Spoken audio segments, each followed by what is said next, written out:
வணக்கம்ப்பா. இந்த பித்த வெடிப்பு வெயில் காலத்தில் ஜாஸ்தியாக வரும். ஏன்னா காலெல்லாம் ட்ரைனஸ் ஆகிடுது, போய் காஞ்சி போயிடுது. இதுக்கு நம்ம என்ன செய்யணும், அரிசி மாவு ஒரு 4 ஸ்பூன் எடுத்துக்கோங்க. எடுத்து ஒரு 1.5 டம்ளர் தண்ணியில் போட்டு ஒரு 1/2 ஸ்பூன் மஞ்சத்தூளை போட்டு கரைச்சி கஞ்சி மாதிரி கெட்டியான கஞ்சி மாதிரி காய்ச்சி அதில் வேப்பலை ஒரு இவ்வளோ வேப்பலையே நல்லா சுத்தமாக கழுவிட்டு அரைச்சி ஒரு 2 ஸ்பூன் இந்த கஞ்சி லேசாக வெதுப்பாக இருக்கும்போது போட்டு அப்படியே கலக்கி விட்டுட்டு ஒரு பக்கெட்லேயோ இதுலேயோ ஒன்றை வச்சு நீங்கள் 2 பாதமும் மூழ்கிற அளவுக்கு வெதுப்பாக இருக்கும்போது காலை வைங்க.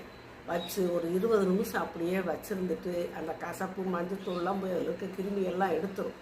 அதுக்கப்புறம் கால்களை சுத்தமாக தேய்ச்சி கழுவிங்க. சுத்தமான தண்ணியில் தேய்ச்சி கழுவிட்டு சுத்தமாக தொடச்சிடணும். ஈரமில்லாமல் தொடச்சிட்டு தேங்காய் எண்ணெயில் நனைச்ச துணி அப்படியே காலை சுற்றி வச்சுட்டு நீங்கள் படுத்துருங்க.